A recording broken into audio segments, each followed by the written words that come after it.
El tema a investigar es el número 5. David Hume reduce el pensamiento a sensibilidad y George Berkeley propone el idealismo empírico. Esta investigación fue realizada por Constanza Márquez, Natalie Mardones, Catalina Ramírez y Leonor Maturana, quien les habla. Al hablar del contexto, podemos notar que la ubicación histórica de ambos autores se encuentra repartida entre el siglo XVII y siglo XVIII. Europa lucía más o menos así en este periodo de tiempo y en el siglo XVII su sociedad lucía así. En el siglo XVIII podemos notar que lucía así. En este periodo de tiempo, Europa experimentó una serie de crisis relacionadas con el desarrollo de la burguesía y la necesidad de una nueva concepción del mundo basada en la razón. Específicamente en Inglaterra, lugar donde surge el capitalismo industrial en la primera mitad del siglo XVII, se lograron notar señales de lo que luego sería la Gran Revolución Industrial.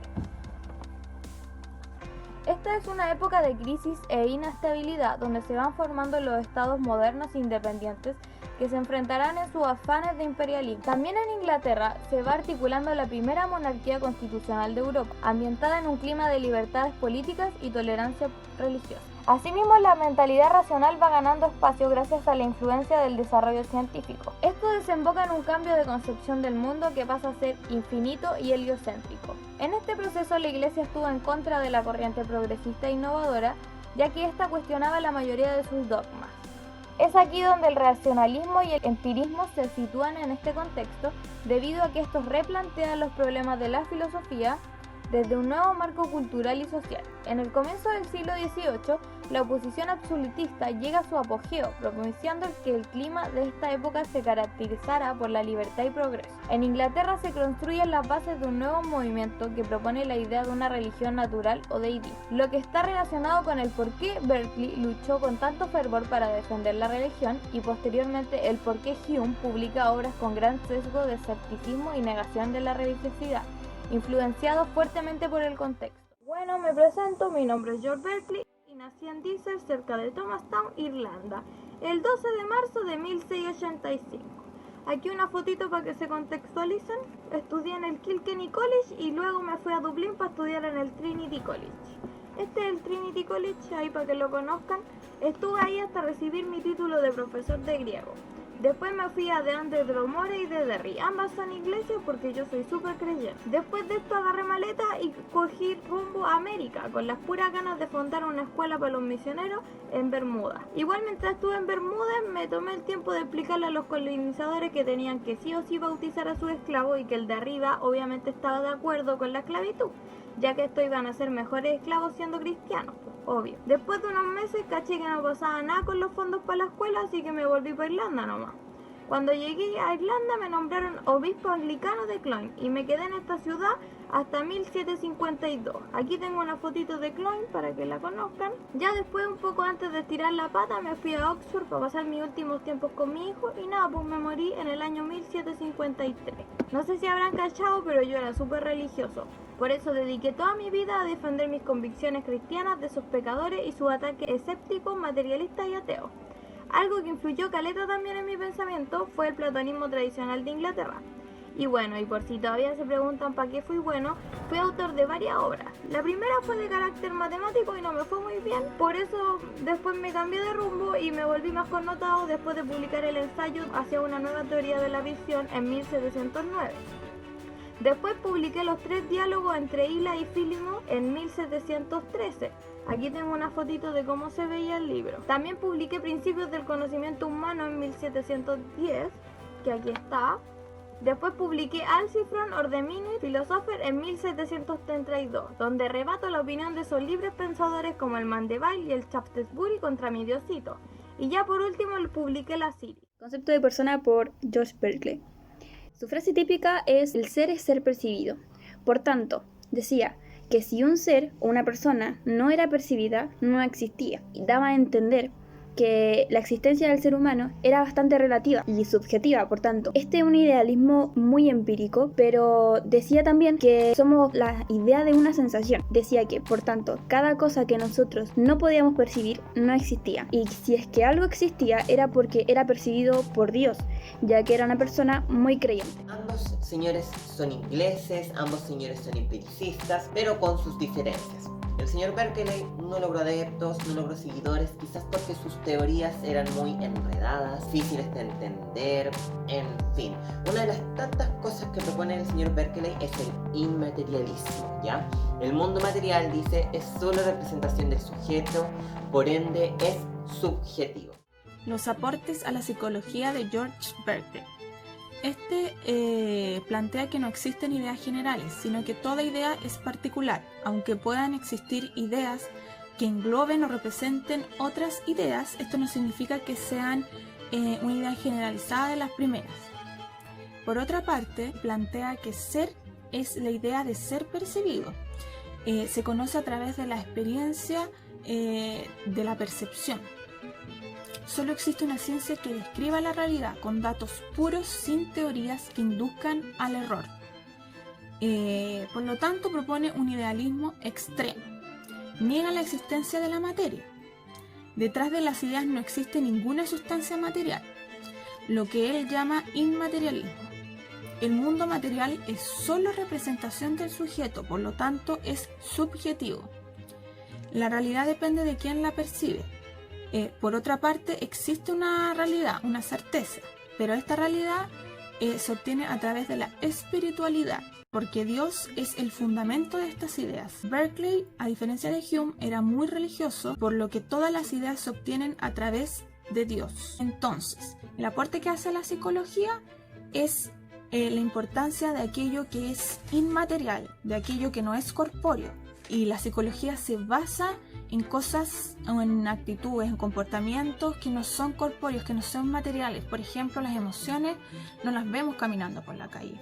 No vemos la alegría caminando, no vemos la angustia, no se ve, no se toca, pero se percibe, se siente. Por ejemplo, si yo pienso en angustia, estoy sintiendo angustia, ¿cómo la represento? ¿Así? No se sabe porque no tiene una representación corpórea, pero sí es verdadera porque la siento, la percibo, para mí es subjetivo. Pero si viene una persona al lado mío y yo le explico la angustia, él no la va a ver, no la va a percibir y para él no existe, pero para mí es subjetivo, lo siento, lo percibo, por lo tanto es real. Hola, buenas tardes, buenos días, o como quieran. Mi nombre es David Hume y soy escocés. Fui historiador, economista y filósofo. Y como me gustaba caleta la filosofía, lo volví un estilo de vida. Yo pertenecía a la época de la Ilustración y nací el 7 de mayo de 1711 en Edimburgo. Unos añitos antes nomás de que muriera mi socio, el George. Pasé parte de mi infancia en Nightlands. Era una modesta casa, era una propiedad de mi familia. No éramos ni tan ricos ni tan pobres, así que no nos faltaba la plata. Mi taita murió un poquito después de mi segundo cumpleaños. Mi mamá se quedó viuda y nos tuvo que criar a mí y a mis dos hermanos, el John y la Catherine. Y la Catherine se llamaba igual que mi mamá. Mi mamá se llamaba, ¿cómo se sobrevivió? No, mentira, Catherine Falcon. Ella se quedó viuda. Esto fue en el 1703, un poquito después de mi segundo cumpleaños. Como me educó mi mamá, cuando yo tenía como entre 10 y 11 años, ella se dio cuenta como que yo era terrible precoz para el aprendimiento. Así que cuando mi hermano y John se fue a la universidad, me mandó con él. Era la Universidad de Edimburgo. Bueno, la cuestión es que ahí me apliqué harto así como en el latín y en el griego. Y aprendí caleta de historia y literatura antigua, ¿qué más? Filosofía moderna. Y también algunas matemáticas y filosofía natural, lo que ahora llamamos llaman ustedes a la ciencia natural. Bueno, ya cacharon que era terrible cabezón. Además, yo escribí varias obras y las más importantes eran un tratado de la naturaleza humana, las investigaciones sobre la comprensión humana y sobre los principios de la moral. Pero no saben nada, me denunciaron con esta obra. Me denunciaron por escepticismo y por ateísmo. ¿Se callan eso? Y fueron los mismísimos conservadores de la época, todo porque mis libros eran terribles controversiales a un nivel religioso. Pero igual tenía mis admiradores, así como el socio Kant, que dice que le hice despertar de su sueño dogmático, o como Jeremy Bentham, que dice que le hizo que se le cayeran todas las escamas de los ojos.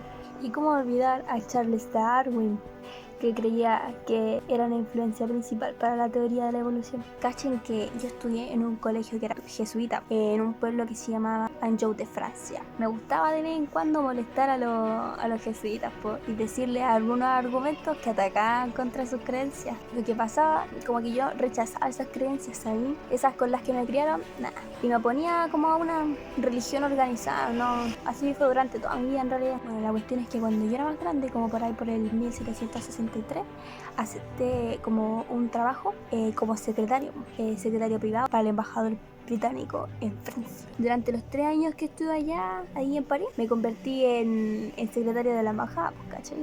Y finalmente en su encargado de negocio. Me fue terrible bien. Y la cuestión es que me convertí en el fruto de los salones parisinos. ¿Cachai eso? Y disfruté de las conversaciones y de la compañía de los famosos intelectuales de Europa. Y me hice conocido porque amo la buena comida y el vino, y así como a mi gusto por la atención y afecto de las mujeres. ¿Cachai? Y bueno, por si se lo preguntaron, no tuve hijos ni me casé. O sea, no me acuerdo. Y si no me acuerdo, no pasó. En el 1775 me diagnosticaron con cáncer intestinal. Y antes de morir, yo morí en el 1776 y antes de eso como que organicé una publicación póstuma de mi obra más controvertida, que era un diálogo sobre la religión natural, y compuse una breve autografía y que la llamé Mi propia vida, y así fue mi vida. El concepto de persona según David Hume. Una de sus obras, que fue la segunda y que publicó en 1751, lleva por título Investigación sobre los principios de la moral. Según Hume, el conocimiento moral no es ni una cuestión de hechos y tampoco una relación de ideas. Las distinciones morales no son ni verdaderas ni falsas y por lo tanto no derivan de la razón. Lo que llamamos bueno, malo y nuestro conocimiento moral solo puede proceder del sentimiento, es decir, le da gran cabida a lo que es el sentimiento, ya que de ahí procede nuestro conocimiento de la moral. Según Hume, la bondad y la maldad la descubrimos cuando en nuestro interior encontramos un sentimiento de aprobación o rechazo de una acción. Y es por esto que las cuestiones morales dependen exclusivamente del sentimiento. Otra cosa que cabe destacar de este señor, era escéptico, no creía en Dios.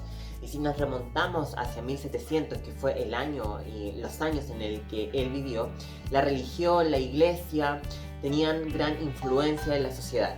Sin embargo, él se declara abiertamente escéptico, no cree en Dios. Según Hume, los factores que determinan la aprobación o el rechazo de una acción son, por un lado, la utilidad, ¿ya? No solamente la propia, sino la de otros, y por otro, el placer que regula el funcionamiento de las pasiones.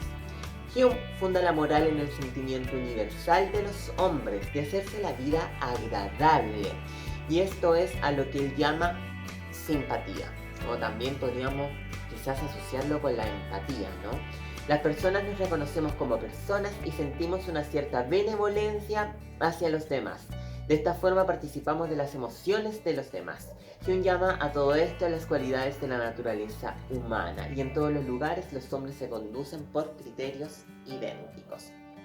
Bueno, este es como el concepto de persona que logré extraer yo de su segunda obra, ¿no? Que se publica en 1751. Para Hume es muy importante el sentimiento, ya que de ahí yo rechazo o apruebo una acción.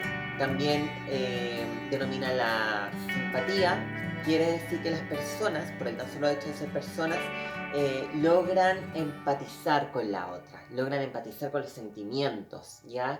Y estos son criterios que se ven en todas las sociedades del mundo. El aporte que hace David Hume a la psicología insta en la importancia de las emociones en el ser humano. Plantea que nuestras experiencias son percepciones del espíritu, denominándolas como un estado de conciencia, haciendo una distinción entre el concepto de impresiones y el concepto de ideas de la mente humana. Las ideas son simples, es como pensar, por ejemplo, en suavidad, en rojo, en verde, en jugoso, pero las impresiones son más complejas. Es aquí cuando las impresiones nos hacen unir todos esos conceptos de rojo, verde, y lo transformamos en un concepto más complejo, que es una manzana. Estas pasiones pueden ser adquiridas desde lo sensible y desde la reflexión. Lo sensible es adquirido directamente desde el exterior a través de los sentidos.